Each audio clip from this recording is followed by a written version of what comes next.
MP study YouTube channel में आपका एक और बार स्वागत करते हैं। और पीएनएसटी 2020 के जो इस एग्ज़ामिनेशन हो रही है 6 से 7 फरवरी को, इस सिलसिले में फ़िज़िक्स के फॉर्मूले प्रोवाइड कर रहा था। और इस बीच में क्या हुआ कि ये लास्ट वाला जो एक चैप्टर बच गया है जिसमें हम लोग स्टडी करते हैं प्रकाशिकी और सेमीकंडक्टर मटेरियल, मतलब ऑप्टिक्स और सेमीकंडक्टर मटेरियल्स के बारे में। और इस सेक्शन से जो क्वेश्चंस होते हैं लगभग 4 से 5 नंबर के होते हैं।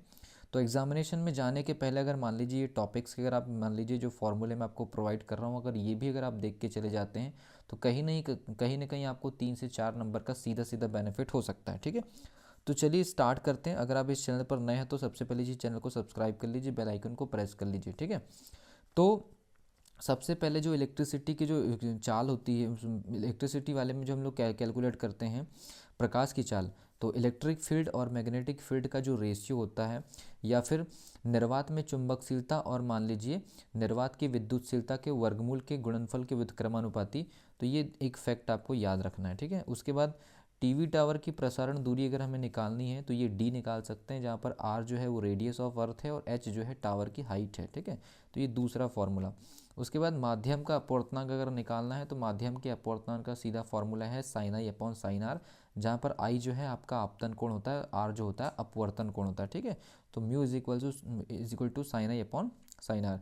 व्यतिकरण मतलब दो तरंगों का अध्यारोपण अगर होता है तो उसका जो परिणामी तरंग का जो आयाम निकाला जाता है ये इस फॉर्मूले से निकाला जाता है, जहाँ पर जो फाई है वो दोनों के बीच का एंगल होता है, कोण होता है। ठीक है भाई, देन उसके बाद व्यतिकरण में तीव्रता, इसी फॉर्मूले से तीव्रता निकाली जाती है, क्योंकि जो आयाम का जो स्क्वायर होता है वो I1 क्रिएट करता है, तो इस प्रकार से परिणामी तीव्रता निकाली जाती है व्यतिकरण में।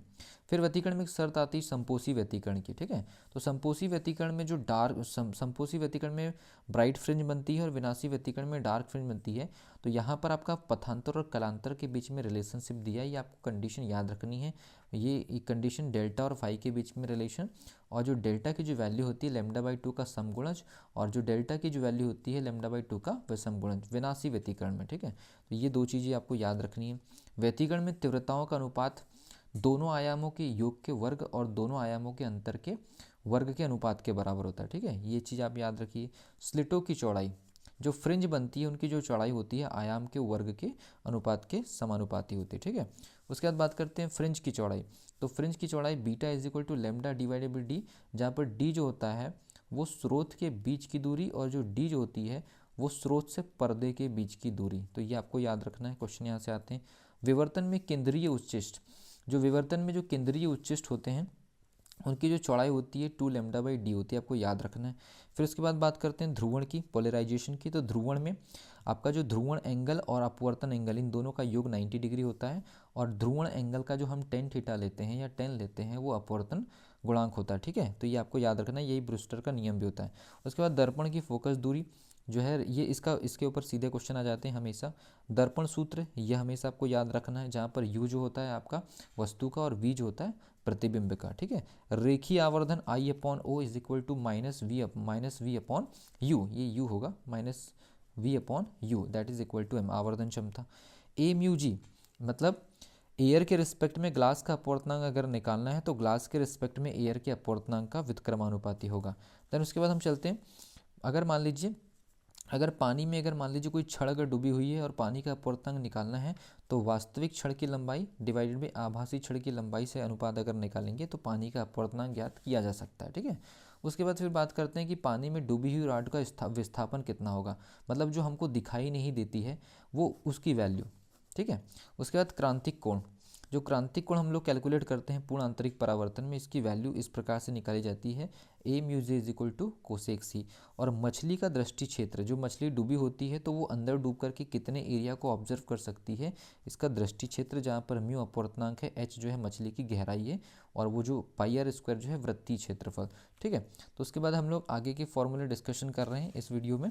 ठीक है भाई, तो ये देखिए उसके बाद फॉर्मूले नंबर पे चलते हैं हम लोग। देखिए ये है आपका अवतल पृष्ठ से अपवर्तन, तो अवतल पृष्ठ से अपवर्तन का ये फॉर्मूला याद रख लीजिए। मुख्य focus F1 is equal to minus R upon mu minus one. उसके बाद द्वितीयक फोकस भी होता है, तो द्वितीयक फोकस की वैल्यू में सिर्फ आपको म्यू का मल्टीप्लाई करना है ऊपर में। ठीक है, ये आपको याद रखना है।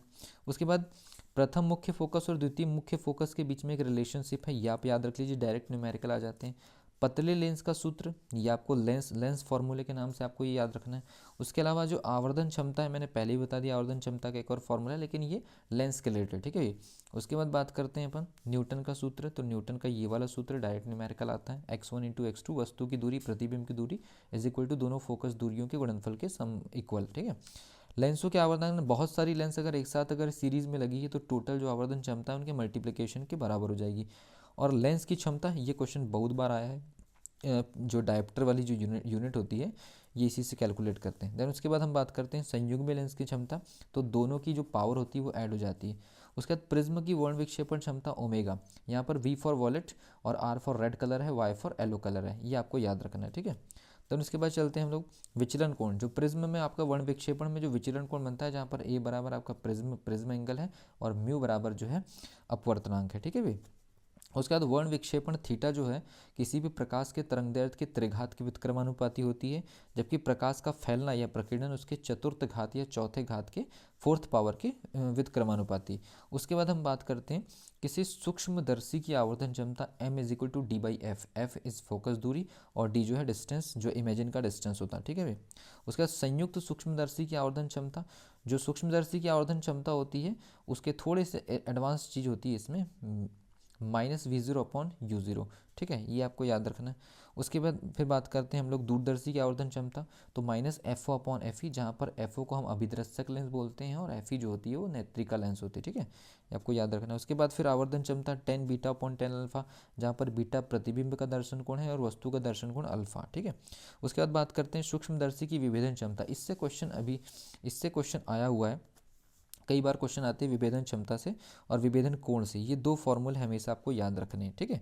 देन उसके बाद फिर हम लोग चलते हैं नेक्स्ट, जो हमारे पास में फॉर्मूला अवेलेबल है वो है 1 इलेक्ट्रॉन वोल्ट ऊर्जा, ये आपको याद रखना है, ठीक है। उसके बाद इलेक्ट्रॉन की ऊर्जा ये इसके इक्वल होती है, काइनेटिक एनर्जी।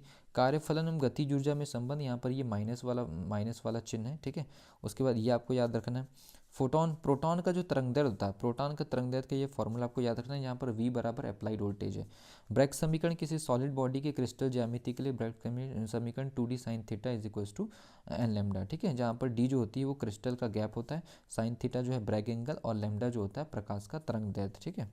इलेक्ट्रॉनों का प्रभाव, तो जो सेमीकंडक्टर मटेरियल में जो इलेक्ट्रॉनों का प्रभाव होता है, इसके लिए बोल्टेजमैन समीकरण का इस्तेमाल करते हैं, जहाँ पर Eg जो है एनर्जी गैप होता है संयोजी बैंड और फर्मी बैंड के बीच में, ठीक है, ये आपको याद रखना। जर्मेनियम के लिए जो आपका जो एनर्जी गैप होता है 0.1 इलेक्ट्रॉन वोल्ट होता है, जबकि हीरे के लिए जो होता है 6 इलेक्ट्रॉन वोल्ट होता है, ये आपको याद रखना। बैरियर पोटेंशियल या प्राचीर विभव जो होता है जर्मेनियम के लिए 0.1 से 0.3 वोल्ट है, जबकि सिलिकॉन के लिए 0.7 वोल्ट है, ये आपको याद रखना। इसके अलावा डायोड का प्रतिरोध निकालने के लिए सिंपल आप ओम का नियम लगा दीजिए, कोई प्रॉब्लम नहीं है। इसके अलावा पीएनपी ट्रांजिस्टर के लिए IE emitting current is equal to collector current plus base current, ये एक रिलेशनशिप आपको याद रखना है। धारा ला beta is equal to IC/IB, इसी इसमें देख लीजिए आप, IC कलेक्टर करंट है और IB जो है बेस करंट है। उसी प्रकार अल्फा जो है IC current upon emitting current, इन दोनों का रेशियो, और अल्फा और बीटा में एक रिलेशनशिप, इससे भी डायरेक्टली न्यूमेरिकल आते हैं। तो ये रहे आपके एटलीस्ट 50+ फार्मूले, और इन फार्मूले से सीधे 4 से 5 क्वेश्चन एग्जामिनेशन में आते हैं। तो ये सारे फार्मूलेज आप याद कर लीजिए, और इनसे रिलेटेड जो क्वेश्चंस आप देख रहे हैं पुराने सॉलिड पेपर में, आपको एटलीस्ट फार्मूले अगर याद होंगे तो 4 से 5 क्वेश्चन आपके एग्जामिनेशन में सीधे सही हो जाएंगे। तो wish you all the best. इस वीडियो में सेमीकंडक्टर और ऑप्टिक्स के क्वेश्चंस आप सॉल्व करने की कोशिश कीजिए। So wish you all the best.